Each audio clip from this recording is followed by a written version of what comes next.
Western science says the nervous system holds the key to healing trauma. Eastern wisdom says how our energy flows through the chakras represents how aligned we are. What if they're both talking about the same thing?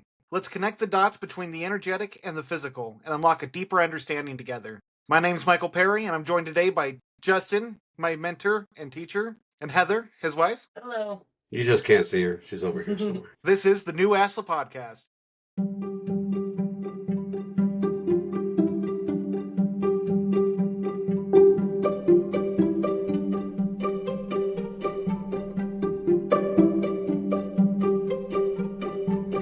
So we talk about chakras a lot on this podcast, and they're a really important part of all facets of healing. How would you define the chakras, Justin? Probably similar to what everyone else would. I would say they're like these energy centers within the body, spiritual gateways where physical, emotional, mental, spiritual aspects of our being kind of intersect together. Yeah. Each chakra has its own different function and facet. It governs different parts of our energy and our being. So just kind of like the textbook explanation of what a chakra is. Before I do that, some of you will say, why is he saying chakra? It's chakra. Listen, just deal with how I say it, okay? Deal with it. All right. So chakra comes from Sanskrit, and it means wheel or disc. And each of these is think of it like a spinning vortex of energy that's aligned along the spine, right? From top to bottom, from the base of the tailbone down here, all the way up to the crown of the head. So in total, most people traditionally say there's 7 major chakras, and each of them correspond to specific areas of consciousness, organs, or emotional states, and even like spiritual lessons. I've seen it described that way too. Each of them have like their own spiritual lesson too.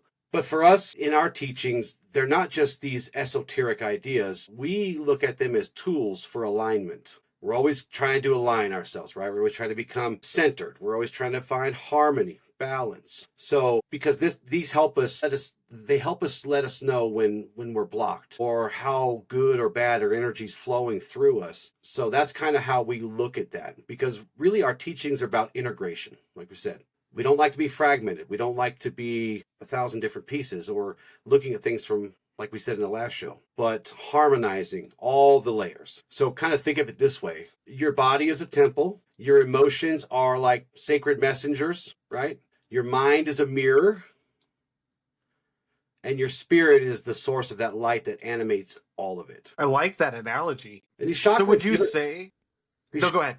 These chakras kind of give us a map also, right? They're like we'll just say map. They're like a map, and it's a way to track where our light's flowing, how good is it flowing, like I said a minute ago, if it's being obstructed. And, we like to think of the chakras as a spiritual representation of our energy system. Of course, we have, and we'll get into this later, but we have a actual wiring in our body. But these kinds of things can be obstructed by things like fear, trauma, shame. It just creates a lot of imbalance. So just like we like to teach and learn how to flow with the force, someone who understands their chakras learns to flow with that. Yeah. Well, it's so well said, because, we talk about these big feelings we get when we go through hard times. A lot of those sensations you feel in your body, it stems from the chakras, or better said, even your nervous system, which is a big part we're diving into here. Mm-hmm. That's all interconnected, just different ways to look at it as far as what's going on in the body. So let's go through the chakras and the strength of each one. Let me say this real quick first. I mentioned earlier about how some people believe that the chakras also have sacred lessons to teach us. And I'll just go over those just real quick before I forget. And I don't know how prevalent this is. It's something I've heard and I learned a long time ago, but it goes something like this. The root chakra teaches security. The sacral chakra teaches creativity and sensuality. The solar plexus, you probably can't see it. The solar plexus teaches identity and will, kind of that fire, right? The heart teaches compassion. That's the sacred lesson of the heart chakra. The throat teaches truth. The third eye teaches vision, and not just seeing, but seeing, right? And the crown teaches divine connection. And when these things are harmonized, everything becomes a single unit, luminous instrument So I just wanted to share that with you real quick because I had mentioned it, but Well, and you're right on the money there. I mean, each one of the chakras again has its own purpose, its own thing that drives that connection. So you're talking about the root and security. Well, the root is very much that. It is being grounded. It is feeling secure in your environment, in your life. I mean, you look at Maslow's hierarchy of needs, which is a big psychological concept of the different levels we go through to obtain a fulfilling life. And at the base of it is security, food, shelter, water, secure relationships, feeling the ability to be yourself around those who are closest to you. yeah. And it's And off, really, think of it like a temple gate. It's like the first doorway through which our energy kind of goes before it goes up. It governs, like you said, our sense of survival, our stability. It helps ground our presence, right? yeah. Do you struggle with lower back pain? Ask yourself, is there any area in your life you're not feeling secure in? Is there anything that you're feeling like you're constantly hyper vigilant with? There's been a lot of studies showing that there is a lot of association to issues with the root and back pain. Mm-hmm. And I know some of the few moments where I've truly felt like my security was leaving underneath my feet. I had really sharp lower back pain. It blew my mind, but there's a lot of stuff out there that go over this. And some ways to tell if this is out of balance is you got the back pain, anxiety, fear, disconnection from your body, which is a big one. Like a lot of people live outside their body and don't let their body talk to them. I was one of those for many years Mm. where I did everything I could to just tune my body out and go, go, go, go, go. And sometimes it's telling me I need to rest. Yeah, you got to look at the check engine light, man. Yeah. Don't ignore those in your car or your body. Yeah. And But you're then talking about when it's blocked, and it also can help you feel disconnected, untethered, anxious, constantly looking for danger and like, oh my God, and disaster. It's like it's looming all the time. Where is it coming from? Where is it coming from? But when it flows, you feel supported. You feel connected to the earth. You feel grounded. How many people yeah. feel how many people feel like they're not grounded? A lot of people struggle with grounding, and it's one of the easiest things to do. Take your shoes off and go stand in the grass for a few minutes, right? I mean, it's really that easy most times. Yeah, they talk about there's ions in the earth that leave the surface that when you walk out barefoot, it goes into your own energy. It's something that can truly ground you. There's endless research about this, but grounding is something that most don't practice, but many should because it's a way for us to become present, to become mindful, because often we're so fretful for the future or with ourselves that we don't give ourselves the grace to be present. And presence is one of the most important gifts we can give ourselves because everything and anything that does happen doesn't happen in the future or in the past. It happens in the here and now, the perpetual present. Yeah. And of course, we believe and we understand that we cannot rise into our authentic self without being balanced and without being harmonized from top to bottom. And we got to root deeply into, I'll say the earth, but we got to be grounded in our missions. We got to be grounded in the things that we believe. We got to be grounded in our purpose. And really, to embody the force fully, there are some things that are related to this chakra that we got to say. You need to feel safe in your body. You need to feel safe in your mission. You need to feel safe in the now, in the present. So, and if you can't do those as related to the chakra, you're going to have problems. You're going to have blockages. You're going to have issues. And it may manifest physically, it may manifest mentally, spiritually, emotionally. 100% though. And another thing to look at is it's maybe not even necessarily not feeling grounded in your life, but within yourself. When you suffer from insecurities that are eating at you, when you're dealing with worthiness issues or feeling inadequate in the things you're doing, Choking to that, death on water. The that water is can trying to often, kill me right here in front of everyone. you ever have that happen? Arms above your head, it opens that airway up and chokes it out or shoots it out. Don't tell me how to die. I'm here for you, man. But it's learning to feel safe within your own skin Yeah. because many people don't feel that way. I know I didn't for years. And that's a hard thing to develop. It's one of those things that takes practice, practice, practice, and You patience, know, patience, patience. It's changing that hard wiring in the back of your mind that keeps going. Using those dirty P words. It's gonna I be have an affirmation for each of these too. So before you move on to each, let me know. yeah. Go ahead and give it. So the affirmation for our root is I am grounded in light. I am rooted in purpose. I am home with myself. Oh, that's good. Write that down, all of you out there. And before we move on, you guys notice that we're on camera now. We're going to do camera from now on, I think, unless we have issues. We were going to do camera with our Courtney, right? But we couldn't get it to work. There was something wrong with the planets or something. I don't know. You're That's what. glad to be on camera too, aren't you? Yeah, I know. Kitty cat. So the sacral chakra. Now, this chakra has to do with creativity, sensuality, like you said. Mm-hmm. It is the free flowing expression of ourselves. And often, when this chakra is not acting in alignment, it's because we aren't expressing ourselves as much as we should be or we could be. Right. You know, often there's many of us that go through stagnation periods of our life where we get sucked into TV and video games and staying indoors and doing the bare minimum. And this chakra gets impacted by that. Your libido gets impacted by this. Mm-hmm. You need to have balance within yourself, which also means there can be the extreme, whether you're partying too much Mm-hmm. or you're a little too expressive, you're going to realize there's a surge of this chakra, surge of this energy, which then impacts the rest. Right. Yeah. Think of this as the sacred pool because its element is water. And water's one of my favorite things. Also Scorpio. think of, huh? Scorpio. Scorpio. Yeah. Yeah. It's like this inner wellspring of creativity, sensuality, and really emotional freedom.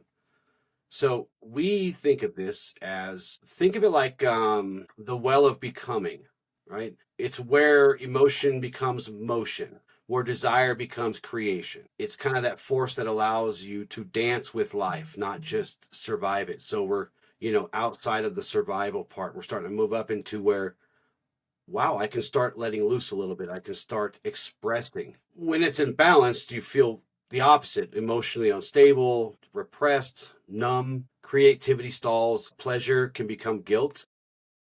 Yeah. You really forget, like when this happens, the sacredness of joy just kind of escapes you. Right. I mean, you look at a lot of the bad habits like porn addiction and stuff like that. When you're overly indulging in these kind of things, you don't leave room for the expression where it could really manifest into something great, connection, sensuality with your partner. And it's so important to have, again, balance in your life because if you don't utilize these creative resources, it can be self-destructive. I mean, this is the energy that empowers you to create in the world in so many aspects. Yeah. But when it's open and it's flowing good, you become this vessel of beauty and radiance. You really can. You start to feel more deeply and authentically. You create easier and more freely, and you can really honor that kind of inner passion and presence without being ashamed of it, without feeling like embarrassed or whatever. Yeah. Well, and it's cat. Oh, there's something there, and I'm not sure how to formulate it into words. We have a duty to ourselves to utilize this creative energy, and not just when we are abundant and flowing. You look at many great poets. Mm-hmm. Most of them became great poets in moments of hardship through taking that pain they felt and utilizing it as an outlet for creating some of their best pieces. This is an energy Every that is Taylor Swift song ever.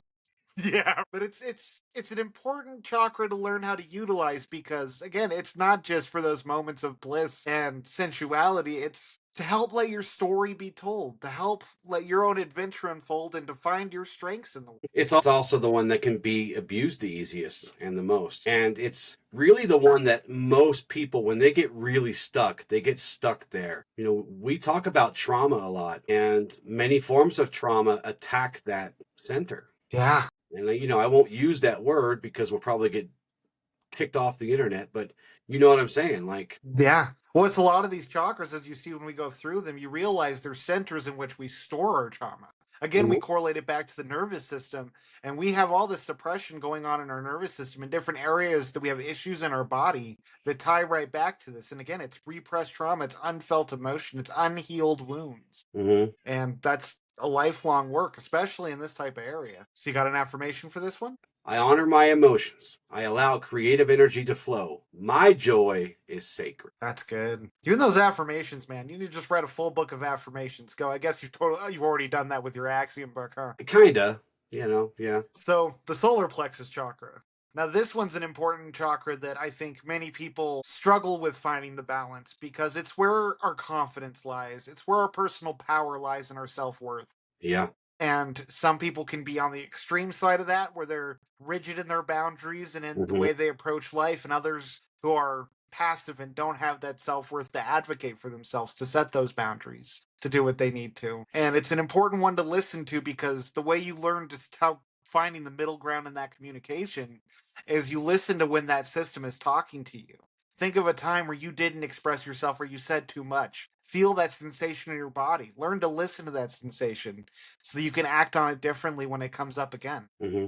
It is those things. It's also this kind of the seed of the sacred will. It's for us on our path. It's think of it like the forge of fire. That's where our purpose is forged into action because that's where our will is, right? This is where our purpose and our expression, we're going to get into the throat here, which is kind of the seat of truth, but this is where we start to kind of move outward. It's also the birthplace of our conviction, as you said. If it's too much the other way, then it's really rigid. And when this center is imbalanced, you start to feel indecisive. You start to feel powerless or even over controlling. Yeah. Well, I love how you said it. It's the seat of will. Hmm. And willpower, as we've said before, willpower isn't something that you're born with an innate amount or you get some bright idea and willpower is born within you. You have Right. this shift in your perspective. No, willpower is cultivated. Willpower is something that you must constantly be pushing yourself to cultivate. And as Hmm. you do more and more, you can start implementing stronger willpower. If you have never been able to advocate for yourself, don't go stand up to the biggest bully. That is not how you flip that switch. No, start having hard conversations with people close to you. Figure out where you're at because the most important part of this is self trust. And you got to cultivate that by meeting yourself where you're at without judgment, without expectation, but understanding where you are in any part of this journey and then taking the steps to get up that mountain and not trying to find the quickest shortcut because you will always get lost if you do that. Well, and to your point, don't go take on the biggest Goliath you can find because most of the things causing you problems are the tiny little things that just built up. So Yeah. you take tiny little steps and tiny little actions to start to clear that stuff off the board.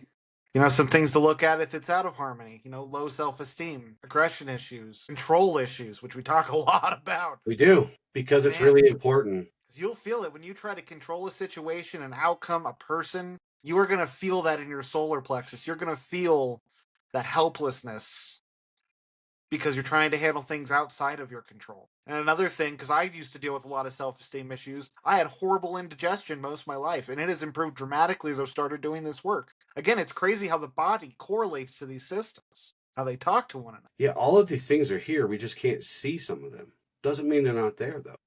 When they do what do they call those, like an MRI? When they do an MRI or something, they don't see these discs like freaking out and spinning in different, but they're there. They just can't see them.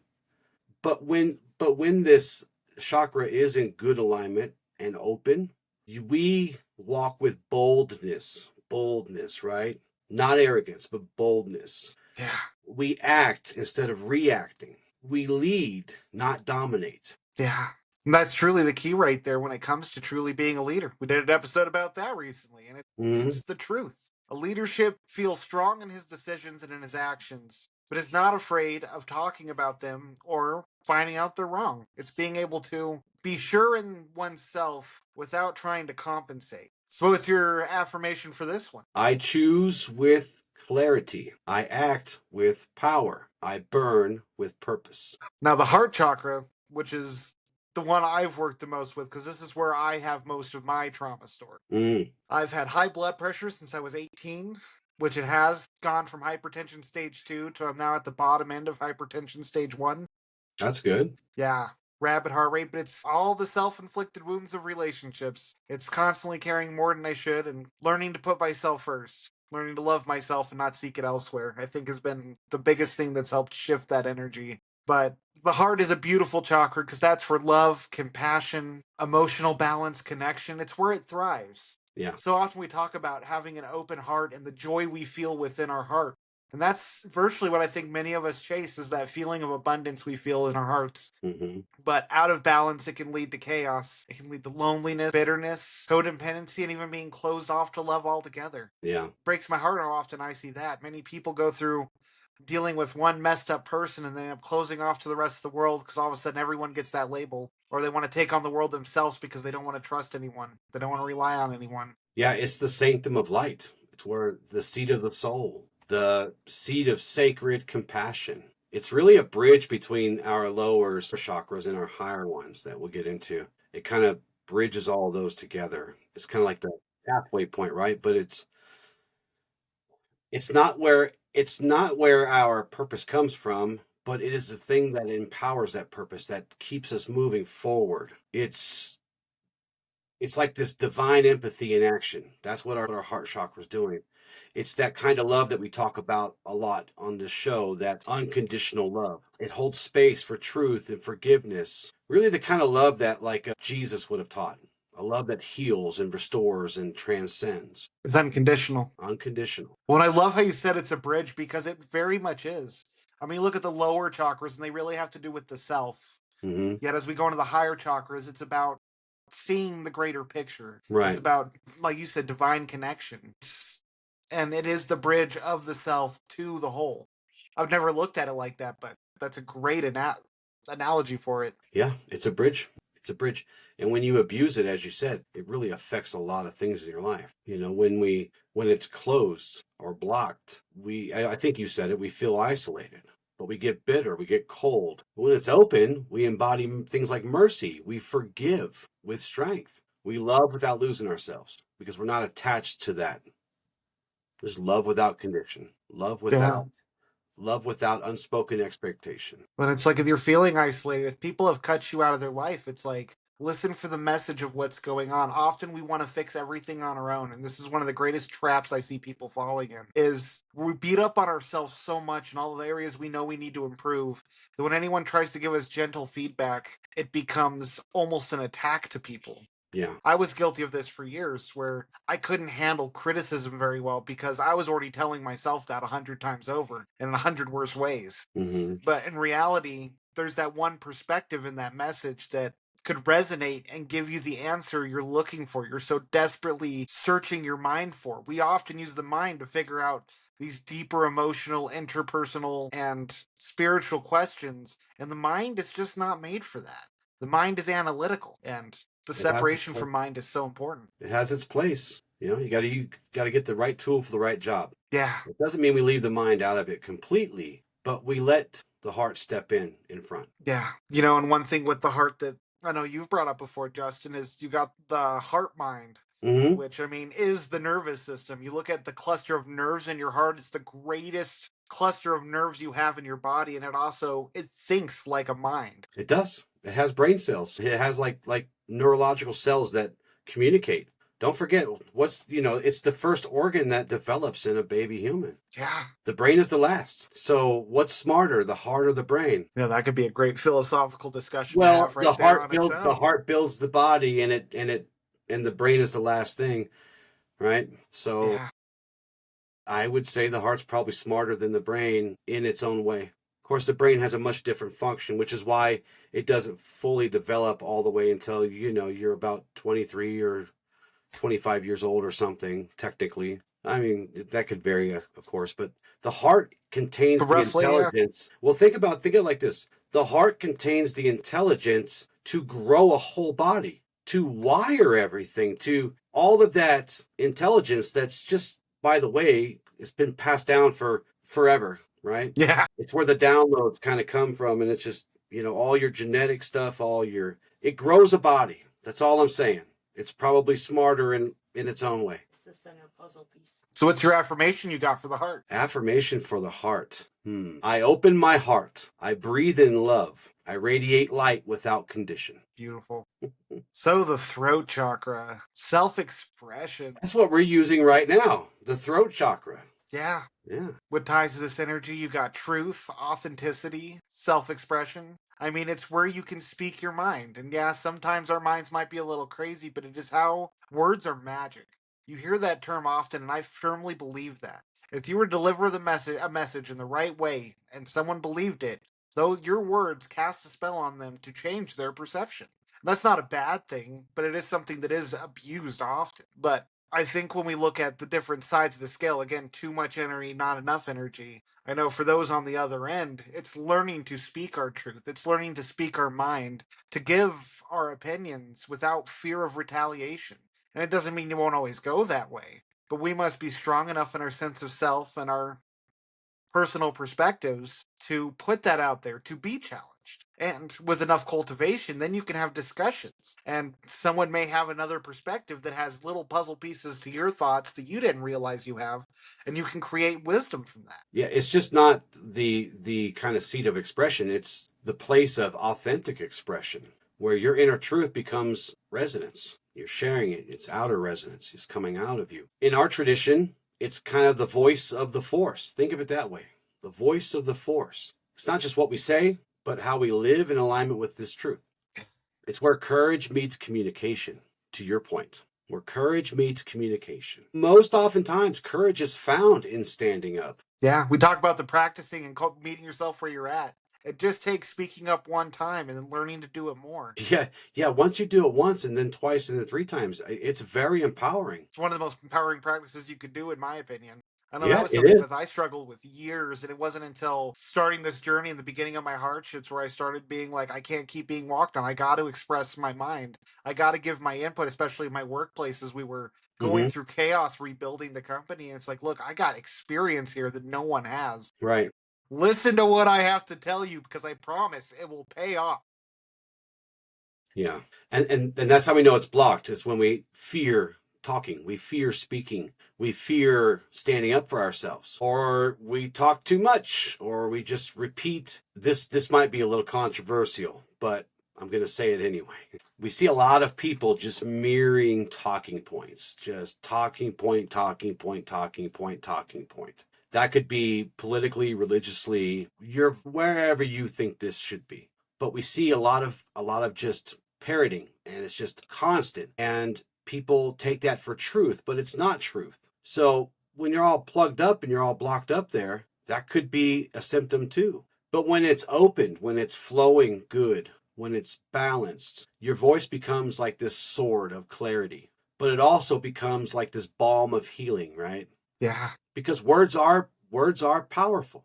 Words have power. Let's just say it like that. And you have the power to destroy or you have the power to build. You have the power to create sickness in another or yourself, more often yourself, or you have the power to heal with your words. It's up to you. And generally you're going to do one or the other based on how good you're flowing, how open or blocked you are. Yeah. So, what's your affirmation for this one? I speak with honesty. My voice carries the light. My truth is sacred. Ain't it just though? And that's another thing to take away is your truth is sacred. It is. It is. Which you believe is a part of your being, is a part of your reality. Just don't let it be corrupted with false, with lies, with Yeah. deceit. Get an outside perspective, preferably someone who's knowledgeable in the things you're talking about. So the third eye. Probably one of the most popular ones, huh? I hear that a lot. Yeah, you really do though. I'm opening my third eye. Yes. Doctor Strange does it. He does this little thing where all his like he actually grows an eye there, remember? In Yeah. that oh, Grandma Jenny got freaked out when we were watching that movie at the theater, and Grandma Jenny freaked out when his eye just like bolt and it was like blinking and stuff and looking around. Oh, that's great. So when you hear third eye, it's not talking about this metaphysical eye on your forehead. It's more just your perception of the things around you outside of yourself. Your awareness of all the interconnected parts. I believe this is where we really start getting into the higher self, as far as the clairvoyance to have when you are seeing things for how they are. And the more up close we are to things, the less clear things become because they get to be personal, begin to add ourselves onto the things around us to project our own views and feelings. And it's truly where intuition is cultivated, where insight is cultivated, clarity. The more we can step out of ourselves to look at a situation for what it is, the greater perspective we will have. Yeah. And I think a lot of people struggle with this because, again, we get so lost in our minds and trying to make sense of everything. And again, our minds will do just that. It's an analytical machine. It will try to compute any equation you give it. When you start to see the humanism in every person, that the strengths and weaknesses, that no one is perfect, that there is no perfect situation, Hmm. we begin to accept things as they are instead of how we want to see them, which I think is one of the big transitions from youth to adulthood. You know, you go around thinking life is this simple thing: get through school, get a job, have a house. And all of a sudden you start realizing, oh wow, bills. Oh wow, Bill, relationship struggles. Children. it's funny. It's funny you described it that way. And I will say though, it can be a metaphysical eye in the center of your forehead if that's what helps you see through it. But it's funny how you described it there because it really is like this command center, right, of perception. It's like, Yeah. there's all these dudes and chicks doing stuff and they're like, pushing buttons kind of, and making things move and whatever. But it's like this command center of perception. It is the center of perception, really. Um, this is the one that I really found like there's a good axiom for, and the heart one too. There is a good axiom for love will always subdue hate. But here it is perception is reality, right? You know? Because this really is our inner sight. But ironically, the sight is inner, but it helps us see outer everything if we practice, if we get used to using it instead of just our eyes all the time. Yeah. Well, I'm glad you brought up the whole perception is reality. So many of us live in these horrible worlds we've made up in our minds. Yeah, We have in these situations where we feel stuck. It's a theme throughout a lot of the things we talk about. The perception you have is only as limited as much as you're willing to see beyond it. yeah. I always hear people talk about the Matrix. I have to wonder every time I hear that. I have to wonder how many people are living in their own matrixes. I guess that's how you'd say it. Yeah. Well, it's like, I mean, I have this theory, not to go too far off the deep end, where it's like you look at collective consciousness and how people are becoming more and more isolated. Hmm. Well, everyone sort of had a group consciousness. Everyone had this group perspective when religion was much more dominant, when we had much more strength in communities, Yeah, less communication through technology. And so everyone sort of was held accountable to a degree and was exposed to different thoughts and opinions much more readily. Well, now we're like dividing ourselves so much because we're all drifting into our own perceptive worlds and we don't like it being challenged. And it's breeding more and more isolation because it's harder and harder to find people who see reality the same way we do. Because whether it's the algorithms in social media or the movies and Netflix series we decide to binge, that's what's now dictating how we think reality should be and how people should behave. yeah, And it's just, again, I look at it as everyone's sort of drifting apart. Most people were on sort of a similar timeline with a few loose threads, and now it's just completely frayed where community is not nearly what it used to be, yeah. as well as belief systems. Yeah. And that's how you know that it's imbalanced or closed off because you start to mistrust what you see. You start to mistrust your intuition, or like you said, you live in that fantasy or that illusion, Yeah.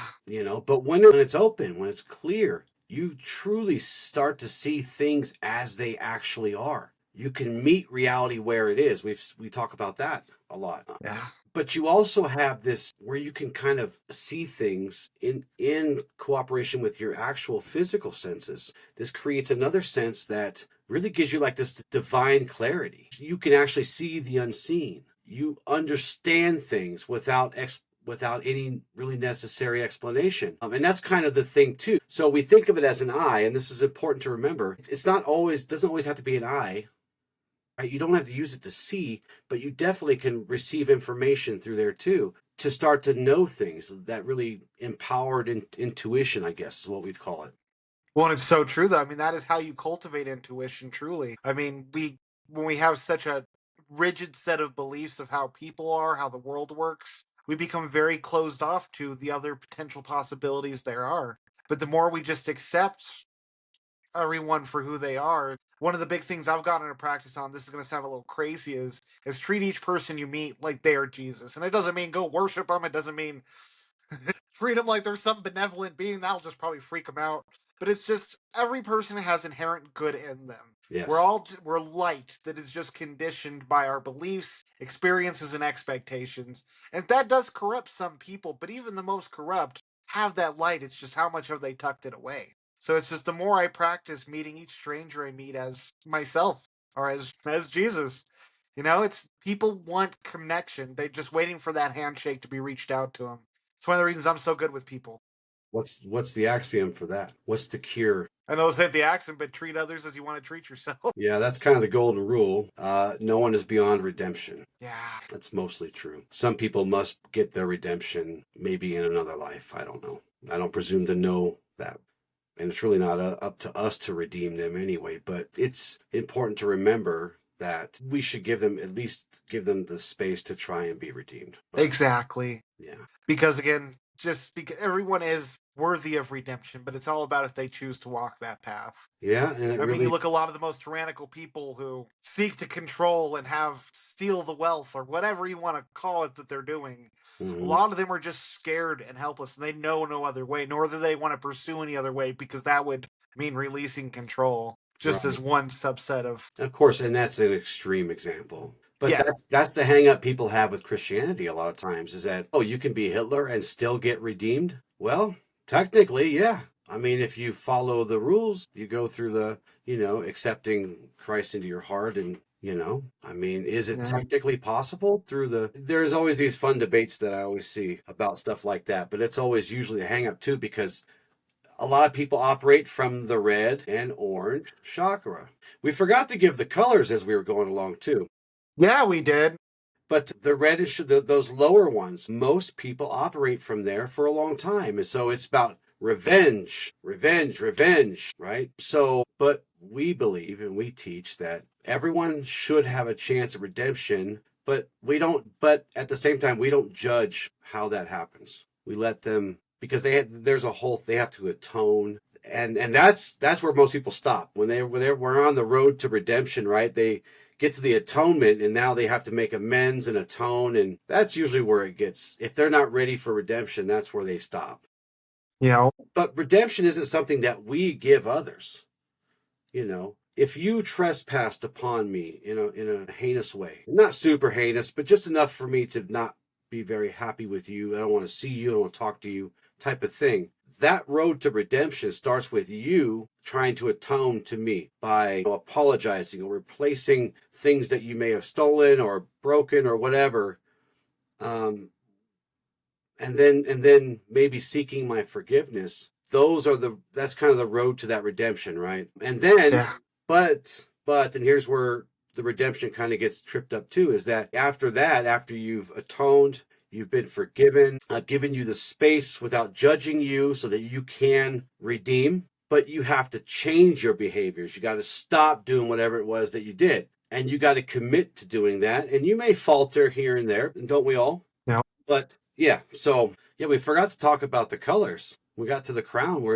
What is run us through the colors real quick up to the crown. Yeah, so so the root is red, which is a strong base color. Then as we move into the sacral, it is orange. The solar plexus is yellow. The heart is green. The throat is blue. The Hmm. third eye is purple. And then the crown is white. And some of those colors you get some controversy. It's not purple, it's indigo. Yeah, Or right. it's not exactly blue. It's light blue. The heart can be pink too, not just green. Yeah, right. It's okay. You can use whatever colors you want. We don't care. We're not mad at you. One thing I found interesting, I don't know if this applies to anybody else or you, or it's just a fun speculation I've had with me. I look at different phases of my life and my favorite colors, and I realize it's the chakra I'm most in tune with in those phases in my life. Yeah, maybe. Yeah, I never really just a thought fun about it. thought. Yeah, no, Yeah. I just randomly came across. I'm like, man, red was my favorite color for a long time, and now green's my favorite color. And Mm. heart work has been like the main focus the last couple years. Yeah. That's where you've had the most blockages, probably, huh? Yep, 100%. Did So you give an affirmation? our affirmation for this one is I trust my inner vision.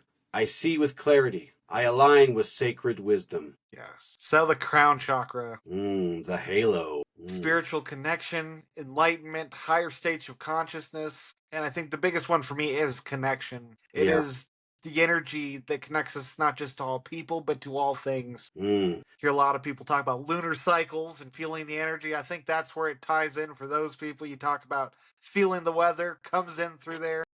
Yeah, it's usually in my knee, but yeah, that might be old age. I don't know. Yeah, I like to think of the crown as where your soul remembers its source and where we remember where we come from. On our path, it's really that place of divine communion. It's where we connect to the highest of high. And by the time you're here in this place, we're not separate. It's almost like we're home, right?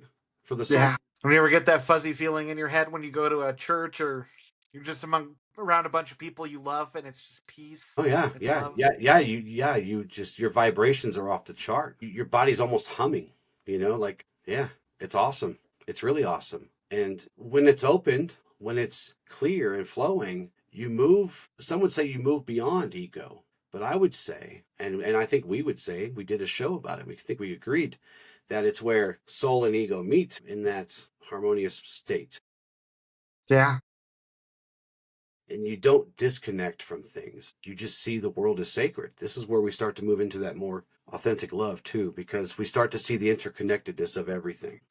It's like I had that friend I helped out for so long, and as much as I hate that things ended as they did, I know that I left a good imprint, not just on her, but on her children, to Mm-hmm. see what good man looked like, to be cared for and to be loved unconditionally. And just the things we do in life, good and bad, they leave ripples Yes. wherever we're at. Both good and And the bad. best, Yeah. yeah, we want to strive to do the best we can to have the greatest impact on those around us. Yeah. It's one of the things about this path is it's a path of service to give to It is. others, because as you give to others, it then breeds that within them to try to become a stronger person and then in turn teach others to do the same. Yeah. Yeah. Yeah.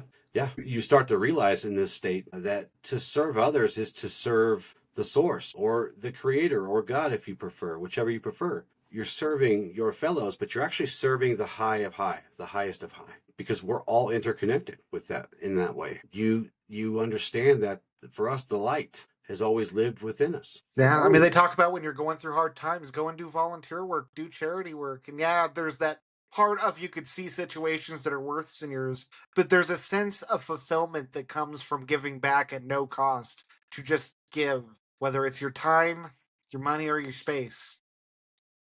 It's one of the greatest investments you can make. Yeah. Yep. Our affirmation for this one is I am one with the light. I am connected.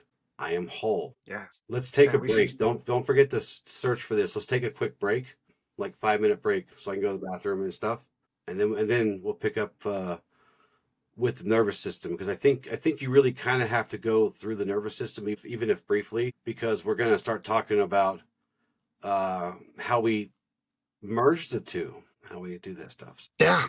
Yeah, so give me a second. I'm gonna take a break. I'll be right back. I also I was looking for an exercise. Do you have an exercise for today? Yes. Okay. Now it's a simple one. I was just going to go over box breathing and then mindfulness, but yeah, and then I got a slight journaling. That's a good idea.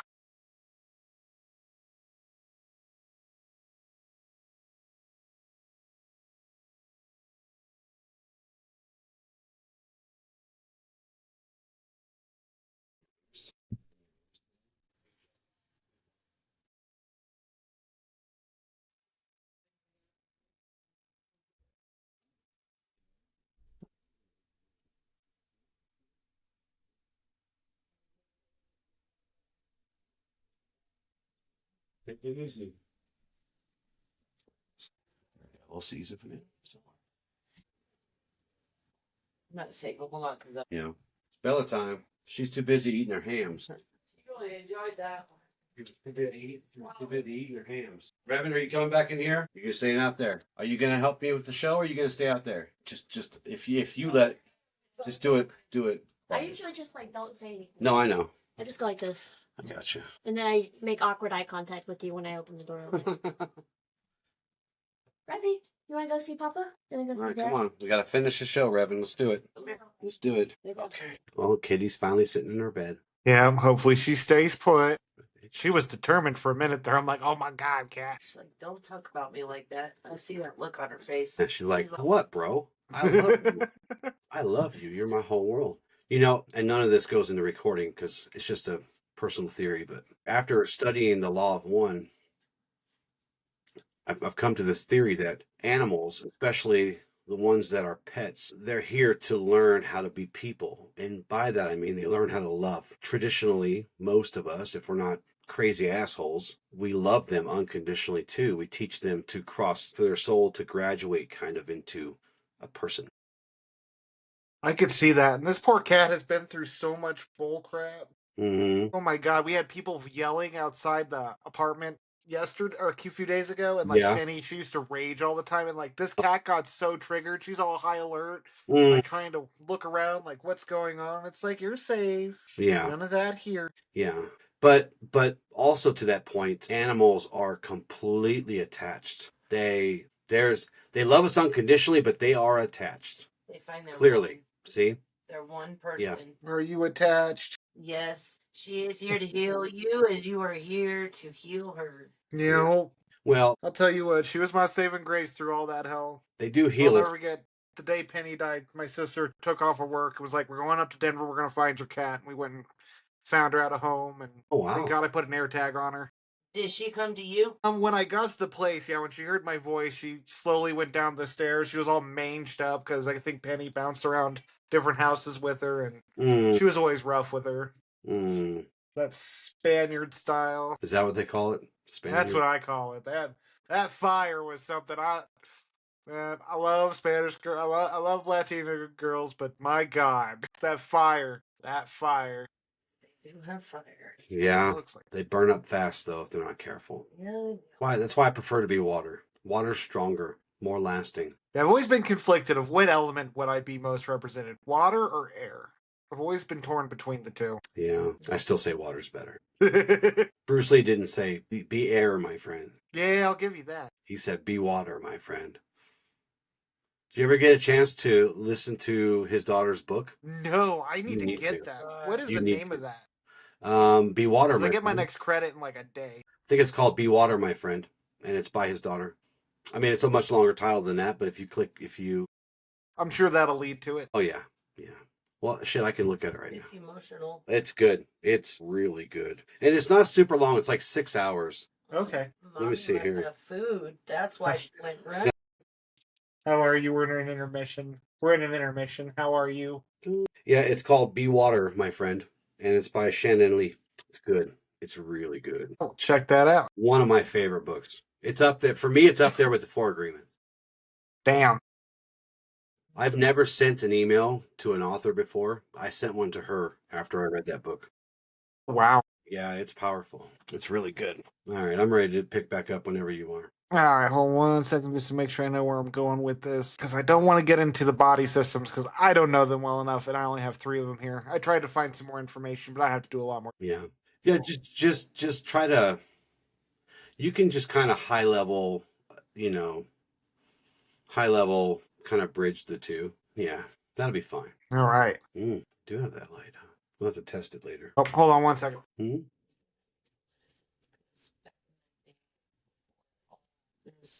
On myself, my lower back used to hurt. It did.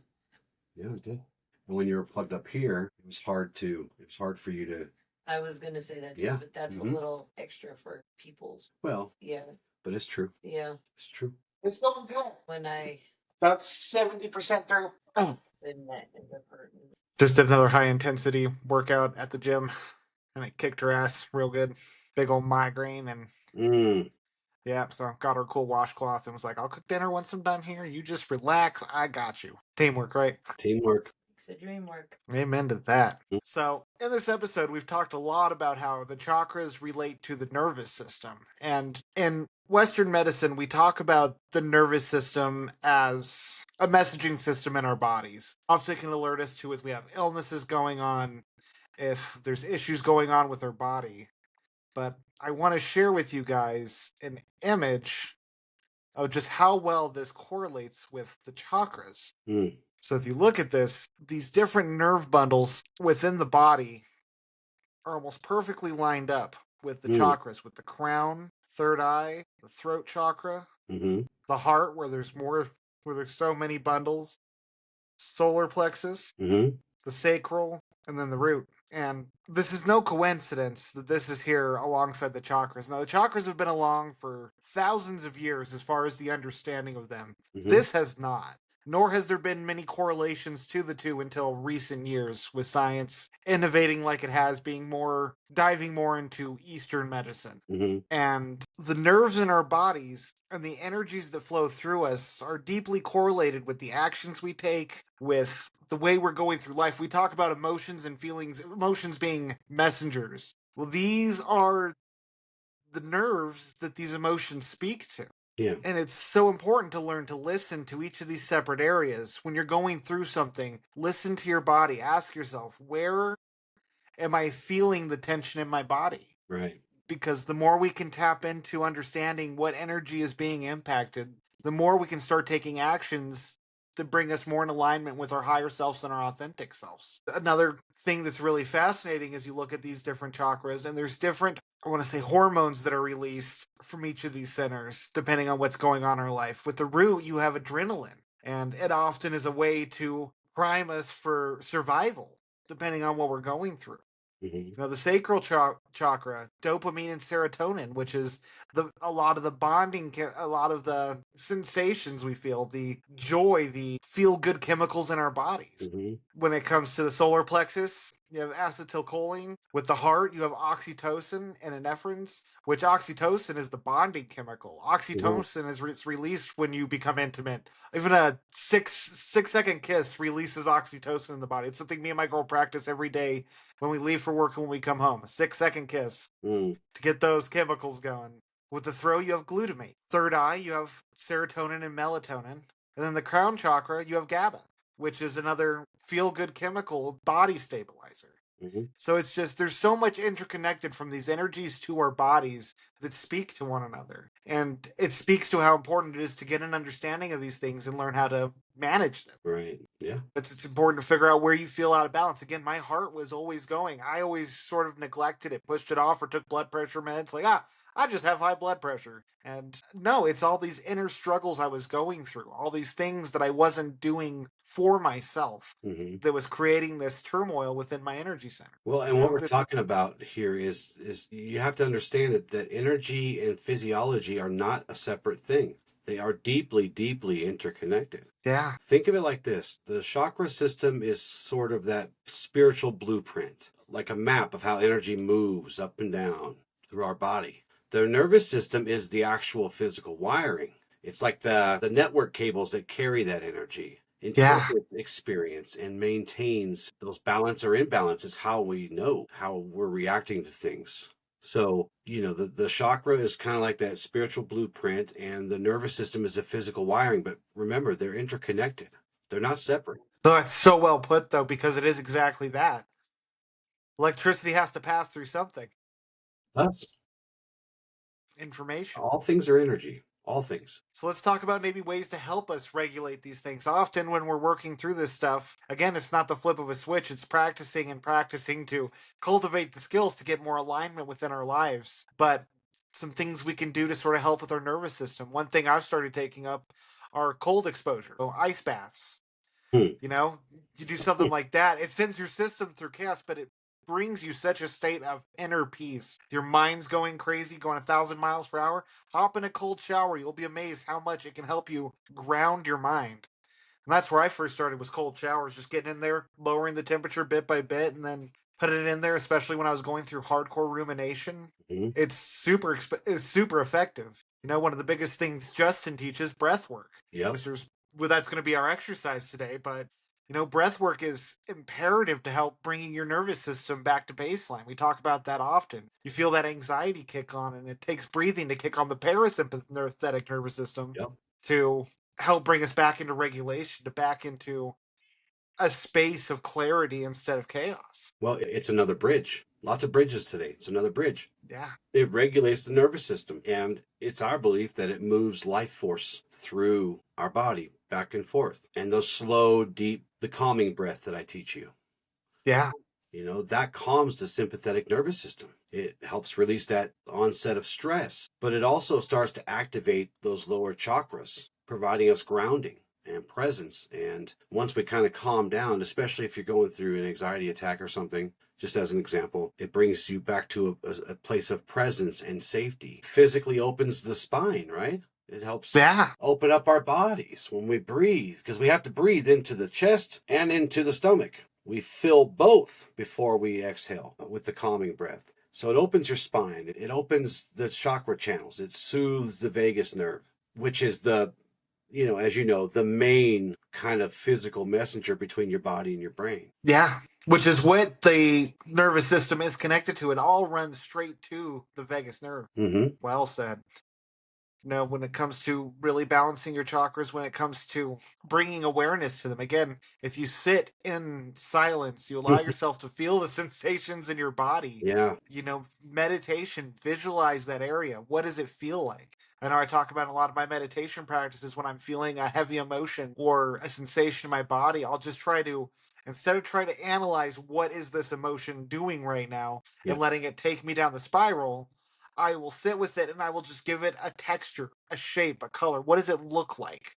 Does it look like a storm? Does it look like a calm river? Does it look like an inferno? Right. And as I sit with that, it begins to lessen and it changes shape. And I've had to go from feeling like sludge to feeling like a rainstorm in a jungle. And I know these are weird analogies. They're not analogies, weird interpretations. But as you sit and try to visualize the energy within you, don't limit yourself to strange interpretations. Don't limit See it yourself as to you see it. anything. Don't judge it. Yeah. Yeah. Yeah. Let it happen. Don't judge it. I was going to say movement and stillness also, and you hit on the stillness part. So I'll hit on the movement part. Things like flow exercises, whether that's martial flow or saber flow or some kind of moving meditation almost. Tai Chi, stretching, yoga. These help us move the energy, because energy can get stored up and blocked up, and sometimes you got to just give a good stretch. And today was a day for me where I could not get enough stretches. I was constantly just moving every tiny muscle that I could and every bone, and I stretched myself into soreness almost in some parts. So yeah, that movement and stillness are good ways, and another stillness thing, prayer, or just Chi. simple rest. Simple rest, you gotta sit down every once in a while. You gotta chill. Yeah. I know one of the things I did this weekend, because I've just been feeling like I've been using a lot of energy lately, is I just laid in bed. I put on some really relaxing music and I just didn't judge myself for it. I just let myself lay there Mm-hmm. and enjoy being still and just eyes closed, not trying to sleep. There it came. I was okay with it. But yeah, just allowed myself to rest. Yeah. And another good one for motion is walking. Uh-huh. Nature is so good for our nervous systems. To be in something where we have no impact on, where we're walking through it and we can see the growth happening, the animals in the wild, the birds flying overhead. Just they've had studies showing how healthy the sounds of birds are to our mental health. Mm-hmm. And it's so true. Birds and bees too. They have these places I seen the other day where you can rent them out for the day, but the part that you kind of sleep in and hang out in, it has an actual beehive underneath it. And they talk about the vibrations, the healing power of the vibration of those bees. I would be scared a little bit because I'm allergic to bees. My luck, I'd fall out of bed and make a hole or something and they would just attack me. But bees, it's the vibrations that they generate do that too. Yeah. Now that's really cool. I haven't heard of that. I'm gonna have to look I into heard that. someone told me once that beekeepers live forever. That's what they say. They say beekeepers live forever. And I wish I could be a beekeeper. I love bees, and bees are more important to me to this earth. I get it. But it's that whole self-preservation thing. I Yeah. swat them away. I get away from me. Go over there and take care of the earth. Don't sting me. Yeah. It's my kryptonite. Bees are my kryptonite. I finally found it. Yep. Yep. Probably shouldn't have said that out loud, huh? Here you have a whole bunch of people protesting outside, letting out bees, trying to get you. I hope not. God, I hope they enjoy the show. Not trying to kill me with bees. Yeah, that'd be my supervillain origin story. Yeah, The right. anti-bee. The anti-bee. Another thing you can do is working with crystals. We've talked a little bit about that Mm. on here, but like crystals are powerful. You go to a lot of these different shops that sell them, and they have little cards that tell you the healing purposes of them. Yeah, just like Justin's got around his neck. Yeah, Each one. Heather made this for me. It's actually my chakra. It's actually for chakra balancing. When I meditate for that purpose, it's got all the chakra crystals on it. It's beautiful. She's really good at this. We actually. That's beautiful.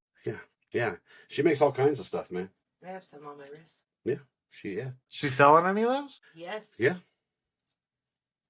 Not super officially yet because we still have to get the website finished. But she'll make it for you. Whatever you're looking for. Yeah. So yeah, crystals are good. Crystals are really good. And it's one of those things where, again, there's like a lot of controversy in these are the best or these are the best or these are the best. The thing about crystals is it's that attunement. Almost like we were talking off air about your kitty cat and how she kind of attuned to you specifically when you said you were looking for her and she came to you. Crystals, you attune to the crystals that you need to attune to. Yeah. We actually have one for each. So it's what it seems like to me. That's been my experience. I'm not a crystal expert. I do work with crystals. I don't know. I would show you, but I don't want to move the camera because I'll never get it back in that perfect spot again. But on my altar, as we were talking about with Brenta, on my altar, it's mostly all crystals. And speaking of that, when I went to that holistic fair in Pueblo, I found the crystal that she told me to look for. Oh, did you? Yeah. It wasn't. That's awesome. Yep. It was in the ladies' secret stash because they're expensive and she didn't want somebody, I guess, to snatch them up Right. or whatever. But yeah. We actually Wow. have a bracelet for the mind's eye. Yeah, we got a bracelet for everything. Hell yeah. We'll do a show on that where we'll talk about all the because it's very interesting. All the designs that we made. I basically created all the designs for lots of different purposes for different zodiacs, different things, and she makes them beautiful. She takes my ideas and my designs, and they're designed based on their attributes as you're talking about, because they do serve good purposes. And some are like a catch-all. Like amethyst is good for like everything.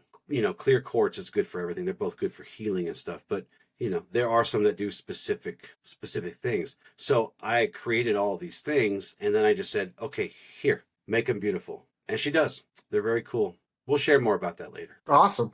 Another thing is smells. This is a big one for me. I have incense. I have essential oils Mm-hmm. that I use in my diffusers. Just Yeah. like different smells can be good for different practices Mhm. with the nervous system. I know I got stuff for sleep, stuff when I want to feel energized, if I want to get meditative, or Yeah. then just want something peaceful. Like, yeah, smells can be really grounding as well. Yeah, they can. I have a couple. I don't think you might have got these, and if you did, I'm sorry. Kind of back to how we teach about this. What did Brenda call it? Radical what? Radical responsibility. Radical responsibility. Right. One thing also to kind of bridge these things is emotional honesty, because our chakras hold emotional memory. I think you said it earlier. And so each chakra holds this emotional memories. Our nervous system responds to that, either making us feel safe or unsafe, or emotions out of control, emotions in control.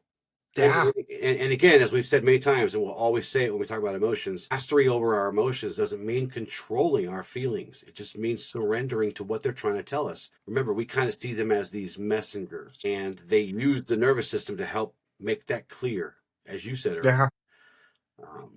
We surrender to the message they give us without judgment, but also without letting them take the wheel. So emotional honesty is one I would add. Yeah. Well, one thing, I mean, I've brought it up a lot on here. I like to look at emotions, especially when we go through traumatic events, that emotions are like it's like a battery, and energy is being stored, and it's in these centers, they're being stored. And so when you go through a situation that mirrors a past experience, even if it's just by a little bit, energetically, if it matches it though, you're going to trigger all these emotions you've pent up. Mhm. You ever get super mad over something super small just because it's something you've been through before? I do. This is exactly what we've talked about on here, just it described in a way that it's the definition of how it happens and not just the brief summary of it. It's one of the reasons it's so important to really start doing this work. As you start healing, usually it gets harder before it gets better, but it's because you have all these emotions, all these things you've repressed, and you start working through them. As you start to discharge that energy, you can restore the events that happen in your life.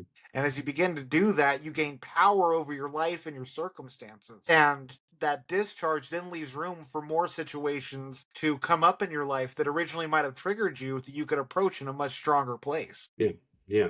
So kind of my final thought on this integration. Before I do that, what about touch and visualization as tools? Yeah, visualization's real powerful, and same with touch. Mm-hmm. I mean, I truly believe we got to, the more we dwell in our doubts, our fears, that's visualizing just as much as dreaming of your dream home. Mm-hmm. Visualization is so powerful Because your perception is your reality. yes, perfect way to bring it all together right there. And then touch, I mean, I was talking about me and my girl when every morning, every night, we got that 6-second kiss. That's what Yeah, brought it up before for we, me. Yeah. yeah. Yeah. And then And you said earlier, I don't know if we said this on the show, it might have been offline, that you guys have this thing where when you see each other, at the end of your days, you make sure that you do a little cuddling and to kind of reset everything. I mean, it's powerful.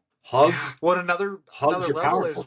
yeah, hugs are so powerful. That's one of the reasons I love to give them out, you know?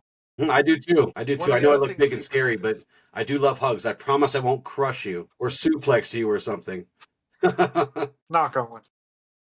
Thing. To each their own. I'm happy to suplex or hug. Let's do it. That's but we both are practicing in Reiki, so I'm only level 1, she's level 2. Yeah. But at night before we go to bed, we always cuddle, and usually wherever our chakras have been impacted the most today, where we need a recharge or just we're going through some stuff, we do Hmm. energy work on each other while we cuddle. So she almost always has her hand on my heart. I'm usually working on her head or on her back. Hmm. And man, it's just this beautiful synergy of energy and peace because it soothes us while also revitalizing us. So now I'll get to my final thought on this, on the ways we can bridge them and connect them. Just again, remember the chakras and the nervous system are like two mirrors of the same truth, or two sides of the same coin. They are interconnected. They are just, one's physiological, one's spiritual, I guess is the best way to say it. Uh, but remember, you are more than a body. Your body is sacred. You are more than your thoughts, but your thoughts can be gateways. Perception is reality. And that your healing is energetic and biological, emotional and spiritual. And to touch both of these things is to really help fully step into your power. That's what I'd say. So, for you journalers out there, I got a simple prompt for you today, and it's asking yourself, what chakra feels the most out of line for you? If you don't know what that is, sit in silence. Just sit there, allow thoughts to come up, and see what arises in your body. Figure out what chakra is the most out of alignment and where in your body you're feeling that. Now, begin to write and just begin putting down different things you think could be impacting it. Let it come naturally. Don't put a lot of thought into it. Allow yourself to just journal out the things that could be impacting this energy for you. Then, after you're done, after you feel you've exhausted your resources on that, evaluate that list. See if any of it triggers or resonates with that chakra or that pain, and then utilize that to reflect. And I'll just add to that, Michael, if you're not sure how to kind of determine which chakra feels most out of alignment, if you're very new to this, go to YouTube and look for a really simple, basic body scanning meditation or something like that. It'll really help. Yeah, It could even be a guided meditation. But no, good call on that. yeah. But as you pointed out, a good way to see it, if you don't want to do a body scan, energetic body scan, just, yeah, where are you tense? Where does it hurt? Is it in your neck? Is it in your back? Is it in your stomach or I hope your heart isn't hurting. If it's hurting, go see a doctor or something. Go Yeah. emergency room or something, probably, depending on how old you are. But yeah, body scanners are good, and it's a pretty simple thing to learn and practice. So, and that kind of helps you feel out the energy part of it. As a Reiki student and practitioner, body scanning is very important for you. So, all right. So, anyways, I just wanted. No, that's good. That's good to throw in there because some people may be completely new to this, and it's important that we meet ourselves where we're at, right? That's right. That's right. So for an And it's okay exercise not to know today, something. It really is. yeah, 100%. Ignorance yet knowledge. So for the exercise today, I was going to teach box breathing, which box breathing is a very simple form of breathing. Later on, we'll be going into a lot of the more advanced types of breathing techniques that can help you on your journey, but box breathing is a real simple one that you can remember and utilize whenever you're starting to feel triggered, overwhelmed, whenever your nervous system needs to be brought back to baseline. And it's a simple 4-second breath in, hold for 4 seconds, out for 4 seconds, hold for 4 seconds, and then going back through it. So 4 seconds in, hold 4 seconds, out 4 seconds, hold 4 seconds. That And it's sounds just like the calming breath technique, doesn't it? I do that. just a wee bit. Someone hasn't been practicing their calming breath technique very much lately.